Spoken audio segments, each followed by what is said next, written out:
What's up, everybody? Pat here, grateful recovering alcoholic and addict. Happy Sunday, folks. Hope everybody's doing well out there today. Today was a good day. We're going to talk about, first of all, guys, please subscribe, like, hit the share button if you know anybody that might want to. Yeah, guys, thank you so much for being here. I appreciate you so much. It's been, steadily growing a little bit, slow but steady, and I appreciate that, guys. I really do. Again, by all means, please leave comments if you have want anything to say. I appreciate it. I get back to everybody. Not that there's that many to get back to, but still I appreciate everybody that does. And yeah, guys, just thank you so much for being here. So yeah, again, we're going to talk about accountability, right? Taking care of our side of the street, because that's that's what makes you a better person, right? And this is all geared to having a better life by being a better person, guys. If you're suffering in alcoholism and addiction, then the first steps, guys. Get into a program, reach out for help. But now we're gearing towards how do you live when you get out of there, right? Well, reason I bring this up is last night about 10 o'clock, I got a text, and it was something I completely overlooked back when I was in active addiction and alcoholism. I was I was doing a job, and it was really just, something I was doing for a guy that I was doing some work for. It was transferring a bunch of heating oil from one property to another. And they had actually paid me up front to do it, because I gave them an outrageously stupid price. I mean, if I did, I spent probably 8 hours today, and I'm only a third of the way done. And but again, I got to honor it, because I did it. They actually paid me up front. And I had a truck breakdown, and just shit went sideways, and then I ended up going into rehab, and I never got the job done. Not that I didn't try robbing them. I wasn't, it was nothing like that. Somebody I do a lot of work for. But I did end up going, deciding I put it down. But bottom line, I left these people in a tough spot. Well, they called me last night and said, hey, we want to see if we can do something about this. And I was going to go just return the money today. And I talked to the landlord, and he goes, all that oil's still there. As a matter of fact, we got another 250 gallons on top of it. And I said, you know what? The right thing to do here is I called him, and I made him an offer. I said, listen, I either come drop the money you paid me off right now, or, my landlord, your landlord told me your oil tank is empty. I can go, I'll spend the rest of the day transferring the oil for you if you prefer, whatever whatever your preference is. And they're like, oh, we need the oil. It'd be great if you could do that. So I did.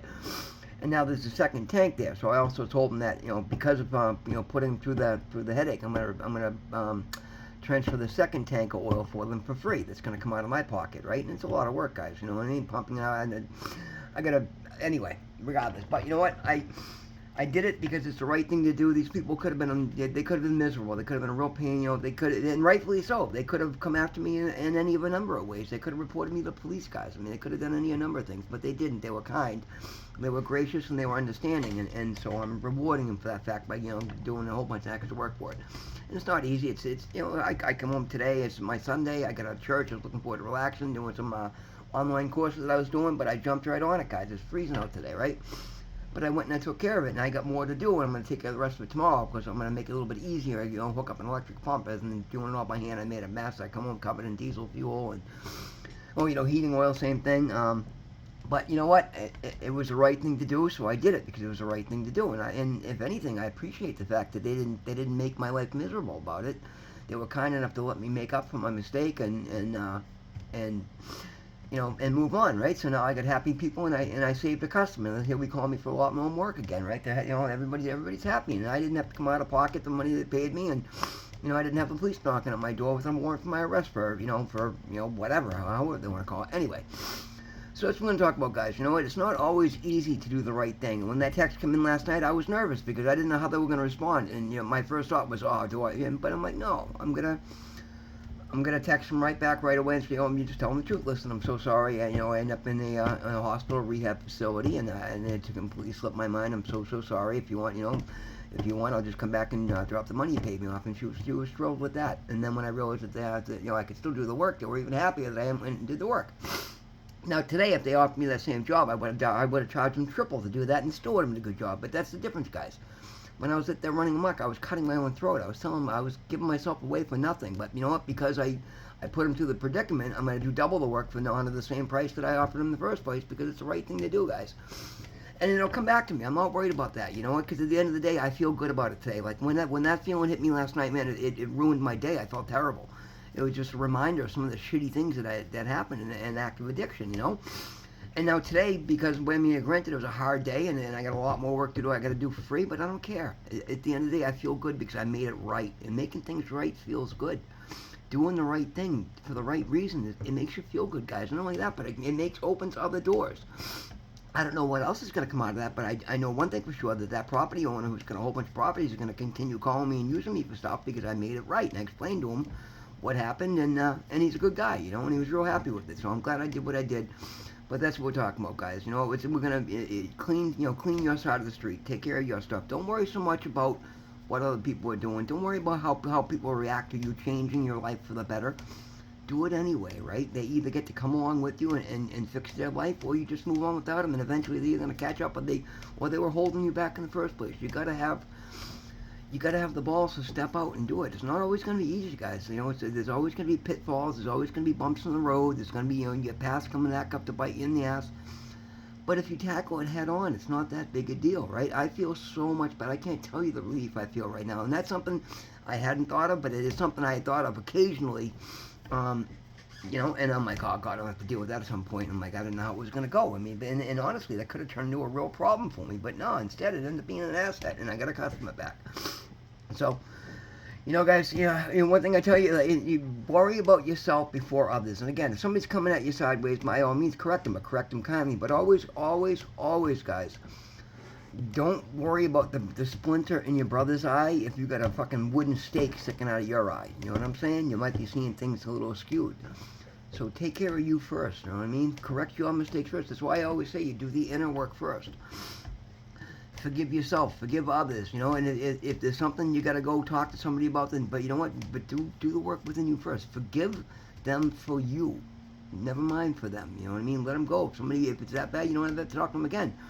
Forgive somebody in your prayers, guys. Talk to God about it. That's another thing, guys. Like, before, when that happened last night, I needed a minute to figure out how I was going to respond to it, so I did. I went in and I prayed, and I'm like, all right, God, this is, something from the past. What am I going to do? What's the proper way to go about it here? And it came to me, and it's literally, but it was obvious anyway, but that nervous, that traumatic feeling, like, oh my God, this could go really bad. How do I respond? And I suspect I had actually gotten a random text a few days before with somebody saying, oh, I found your number and address, but I think they were just checking to see if I was around anymore before they approached me to see if I was blowing them off. So chances are, I had responded to the text saying, who is this?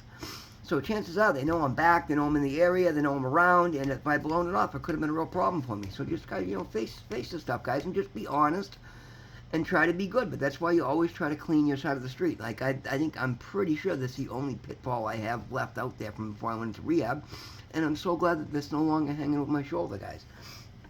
But that's why today I don't have to worry about anything like that, because I come at everything from an honest and from a point of good, like trying to do the right thing and at all costs, right? Matter of fact, I was just grocery shopping, and there's a guy that comes through here and does the bottles and cans. So I haven't seen him lately, and I've been saving on my soda bottles, because I know the guy's out here at like 11, 12 o'clock at night, freezing cold, and I'm like, you know what, I want to make sure he gets them, right? So I saw him at the grocery store, and I let him know. I'm like, hey, buddy, I haven't seen you, getting the address. He's like, oh, yeah. So I told him I put him outside in a bag, and like, it's not that big a deal, right? But it just made me feel good. Now, because I bumped into him, the guy was thrilled. I mean, it's probably 30, 40 bottles, right? Whatever, but that's how the guy survives, right? So he was thrilled. He's like, hey, man, he was honest. It really meant something to him, and I'm so glad I did it. And it made me feel good, right? These are the reasons you try to do the right thing, because it's the right thing to do, not because somebody's watching you. And if you do that, guys, your life will continue to get better. Like, my life's amazing right now.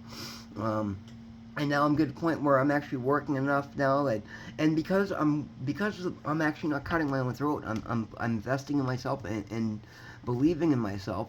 The jobs that I do now, and that's why I had to cut out so many people I worked for before, because I was constantly giving myself away, and these people used to pay me peanuts for stuff that's worth, decent money, right? So I give them the opportunity now and say, listen, it's not like it used to be, guys. I'm not strung out on drugs and hard up for the next fix, guys. Like, I'm trying to live here. So, my prices are always fair, because I'm a kind person. I'm not trying to get over on anybody, right? If anything, I'm always on the low side of fair. But I'm not giving myself away anymore. And if you don't like that, then I'm sorry. I'm not going to work with you. It's the same reason my former boss is constantly calling me. Like, he can't find anybody to do what I did for him, and he thinks he can still, gild me into it. And It's not going to happen, right? Because he's not willing to come out of pocket. He used to pay me. He thinks he can just bully me. Either stop paying me what I'm worth or stop calling me. Like, you know what I mean? But you have to be willing to do that, guys. And that's the other thing, guys, is when you get into a conscious relationship with your higher power, you'll find the courage and strength. Because when you don't have yours, you lean on his. You'll start to just realize things and believing in yourself. But guys, it starts with doing the work. Always do the work. Always believe in yourself. Always take things head on. You're always better off. Like, I'm so glad I didn't lose any sleep over it last night. I'm glad I got off my ass and did it today. It's no longer hanging over my shoulder. I got a good relationship back with customers, and it worked out really well, right? But it did require effort, no doubt about it. I got covered in heating oil and nasty, and I still got a bunch more to go, and it was a mess, and not a good time, right? But tomorrow, I wanted to they were out of oil, so I had to get over there today and get the heat back on for them. Like, I literally, the second I heard that, I dropped what I was doing. I walked out of church, and I literally come home, changed my clothes, and went straight there. And now tomorrow, I'll take some time to set up an electric pump and put a 50-gallon barrel in the back of the truck, and I'll transfer it that way. Today, I'm rolling these fucking 600-pound barrels of oil around and tilting them to dump them in a 5-gallon pail, and it was a nightmare. But it was the right thing to do, so I did it regardless of how difficult it was. It was the right thing to do, so that's what I did. And guys, when you do those things, this is the things that change your lives. This is what makes your life better. This is what makes people want to invest in you, want to work with you, want to help you, right? It's no miracle cure, guys. It's not crazy. It's literally just being the best version of yourself that you can, right?